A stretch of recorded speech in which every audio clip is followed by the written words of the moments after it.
So, you weren't here last week, but I had to briefly touch on our friend. Oh, look, someone right now, this guy Mikey Greenhouse said Vlad needs to be canceled now. Ah, come on. So, Go try canceling them then. Go ahead. I mean, right. Here's the thing about the Vlad thing. You weren't here First of for all, that, so yeah, I did want to kind of get your take on it. well, first of all, we're regulars on there, and the fact that a lot of these Negroes are fucking in touch with me is because of Vlad, because of that platform. Mm, Listen, Vlad is a Russian white dude, okay? When it comes to like the racial shits like that, it's gonna pop off. But what you have to understand is there's a reason why Nick Cannon turned around and said, "My bad." There's not saying that, like I said, not saying Nick said his shit. He didn't say it the right way. right. Not saying the information was off, but he doesn't know how to talk like that. Nick, you have been so much of a Nickelodeon clean cut. Now you jumping into this black nationalist shit. You're not an expert in that language, man.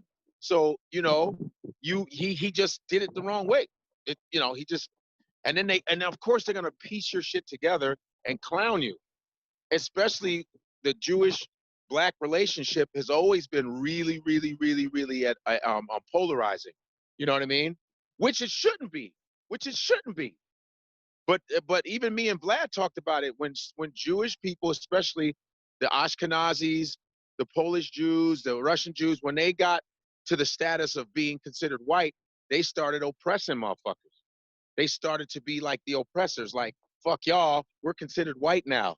Even Vlad said that shit. He goes, a lot of times when people get in a certain, they get to a certain status, they become the sort of the oppressive motherfuckers. You know what I mean? They say, fuck you, black folks. You know, and Jews and black people have been working close together for a long ass time. You know, in music, sport, all kind of shit, entertainment. Suffering. We can always talk about, oh, well, we were in the Holocaust. We talk about slavery, blah blah. And then why are we at odds when we have so many similarities? You know Well, what I mean? I mean, that's kind of another subject. I kind Yeah. of want to know how you feel. Like, do you feel that Vlad should apologize? Vlad should Because I Vlad. think he should have apologized. No, no, no. Hell yeah. But he said, here's the thing. What I'm doing is I talked to Vlad the other day, and what I'm trying to do is get a face-to-face apology. Visual. Fuck that. I apologize to him. I want them to see that shit. So Right. I keep in touch with Elijah Farrakhan, his Okay. grandson. Okay. Elijah Farrakhan is a fan of mine. So I've been going back and forth, and I've been I'm corresponding with him. And so the other day I said, hey man, Vlad actually came out and said, I would like to talk publicly to Farrakhan and apologize. And they were like, nah, we're going to send a representative. No, why would you? No, it should be face to face because, Farrakhan will sit down with you. He was always the guy like, let's sit down and have a real dialogue. So Vlad stuck his hand out and said, yo, and that's rare, dude. They usually, that, motherfuckers don't want to hear it. They're like, I ain't apologizing. He's an anti, blah, blah, blah, blah, blah. You know what I mean?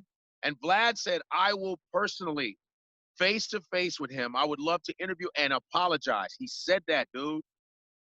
He said it. Okay. Um, And I'm the one trying to coordinate it. So I went and stretched out and said, hey, they would like to set this up. And so Vlad has to send him a formal email wanting to, yeah. So it's in the works. I hope it works because that's what I did. I got in touch with Elijah Farrakhan myself. And while people are talking shit, going, Godfrey, what you doing about that? I go, first of all, shut the fuck up. Okay? All right? So if we got to work it, all I can do is the best I can. a lot of people think that you and I are going soft on Vlad No, we're not going because, that we've been on his shit and we're giving him a pass. I have no idea. Right now. What do you say about that? We'll say that one more time. I said a lot of people think that you and I are being soft on him right now because it's not about being soft because I addressed it to him. I said, Vlad, people are coming at me, so they said that you didn't apologize. You said, hey, I misquoted him. I said, but Nick Cannon straight up apologized to your folks. You got upset about it and you got mad about it. So you have to take that same intensity with our folks. You have to take that same intensity with our folks. With the minister, you have to listen to his whole speech. You can't just grab a piece of that because you don't like him. I listen to rabbis. I listen to the whole speech. I listen to everybody talk. I listen to Rush Limbaugh. I listen to Klan leaders. I want to hear what they have to say. Everybody has to listen to what everybody has to say. And then you go from there. And the problem is with the ministers, people don't want to listen.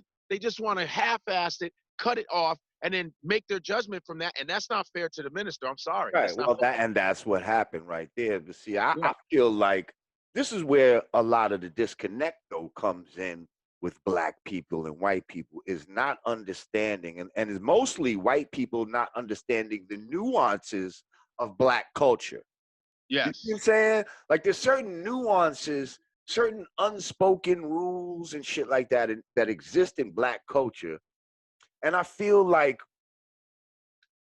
Farrakhan, the Honorable Minister Louis Farrakhan, you know, there's many nuances to this man of what he represents in the minds of our people. You see Yeah. what I'm saying? And I think that he's not fully grasping that. You see what I'm saying? Yeah, Like it's bigger than just one man. You see what I'm saying? When you don't apologize to him, it's almost like you're not apologizing to all of us. And that's why people is like feeling like fuck that. You know what I mean? Which here's the thing. I am happy that black people are very angry. I like it. Finally, we're angry and protecting our culture.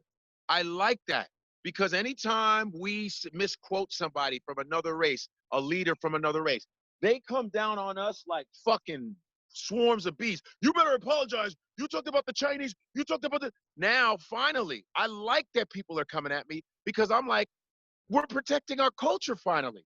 Because as much as they bastardize our music, nobody says a fucking thing. Nobody says shit. But the fact that they go, oh, you can't insult the minister. I like that. I like that. And we need to be like that about everything. Anytime anybody disrespects a black woman in public, when people fuck with, what's her name? What's the lady's name that's in Congress? The black woman that don't take no shit. The older lady. They call her auntie. What's her name? Waters. Oh yeah, Maxine Waters. Why aren't we stepping up when they say fucked up shit about Maxine Waters? We need to protect that too. When they say horrible shit about Maxine Waters, we need to step up and go, you can't fuck with our mother like that. No, we need to be like that with all of our black leaders, all the personalities in our culture. We need to be that sensitive like every other culture is. And I like that everybody's upset. And I'm trying my best because I want to squash it because he does owe him an apology. But Vlad wants to personally face him and tell him, which I think that's cool. I don't see a problem with that. Now here's the thing though, like, and I said this to Vlad, like we can't pick and choose, you know. We get mad about, you know, what he thought was hate speech at first, right? Yeah. You can't say, oh, you don't fuck with somebody that talks hate speech, yet we fucking with these rappers out here that talk all kind of hate speech against our own people every fucking day. Yep. Like we sit and rock to Tupac and Biggie and all that type of shit. That shit is hate speech. Let's make no fucking mistake about it. Like when you talk about all these rappers talk about shooting each other and all of that type of shit. Come on, man. That's hate speech. And yet none of these Rosenberg or none of these motherfuckers got a problem with that type of shit. Well, no, they don't. They think it's a circus. Like it's been much worse that's happened to rappers on songs than and in real life, okay, than any kind of threat of rocks and shit like that. Hey, so we don't be mad at one thing, we got to be mad at it all. Hey, my shit is about to. I'm at a small percentage because this goddamn shuttle isn't here. So you're gonna have to give me a little break. I'll be back. All right, I'm gonna hold it down without you while you go. Holy shit. Okay. These motherfuckers, man. Okay. Well, that's technology. He's out in the world. He's gonna get his charge, and he'll be back. I'll be back. All right. Motherfuckers did not. Go do what you got to do because you're frozen right now. All right. Well, we're not gonna belabor that. I just wanted to, get Godfrey's take on it, and you know, no, I don't feel that I'm letting them off the hook and all this type of shit. I just don't jump out the window the way you might want me to jump out the window because there's a lot of factors and it ain't got nothing to do with money and all that type of shit on both sides that I take into consideration.